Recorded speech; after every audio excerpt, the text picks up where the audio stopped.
Hello guys, welcome back to my channel. আমার একটা নতুন ব্লগ নিয়ে তোমাদের সাথে চলে এসেছি। তো তোমরা এখনো পর্যন্ত আমার সাবস্ক্রাইব করে আমার খুব খারাপ লেগেছে।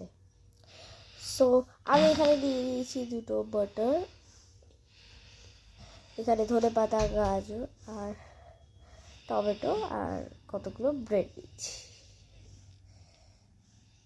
ওকে, সো হ্যাঁ, দেখতে পাচ্ছ একটা ব্রেড দিয়ে দিয়েছি, তার উপরে একটু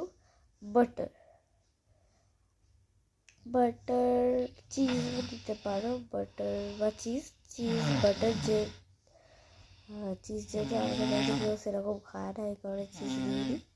তো এখানে আমি বাটারটা লাগিয়ে দিলাম। এবার আমি দিয়ে দেবো একটুখানি গোলমরিচ বা ব্ল্যাক পেপার দিয়ে দিলাম। তো এইবার দিয়ে দেবো টমেটোস, এখানে টমেটো দিয়ে দিলাম। যারা টমেটো খেতে ভালোবাসো তারা এর থেকে বেশিও দিতে পারো, কোনো সমস্যা নেই। আর এখানে একটু ছোট করে স্লাইস করে কাটা একদম টমেটো দেবে, আর একটু গাজর ভেজে নিয়ে দেবে, অবশ্যই ভেজে দেবে। আর একটুখানি ধনে পাতা আর শসাও দিতে পারো, কোনো সমস্যা নেই। শসা দিলে আরও বেটার লাগতো খেতে। আর একটুখানি বিট নুন দিয়ে দেবো আর একটু সাদা নুন।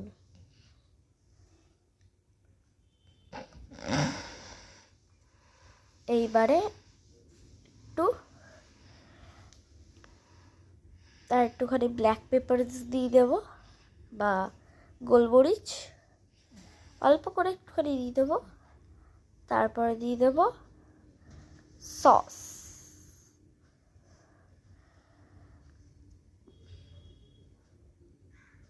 যে কোনো সস দিতে পারো, কেসার সস, যা খুশি সস দিতে পারো।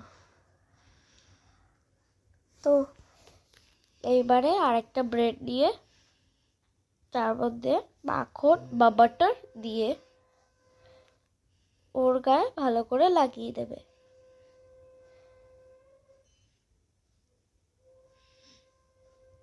লাগানোর পর সেমভাবে ওর উপর ব্ল্যাক পেপার দিয়ে দেবে।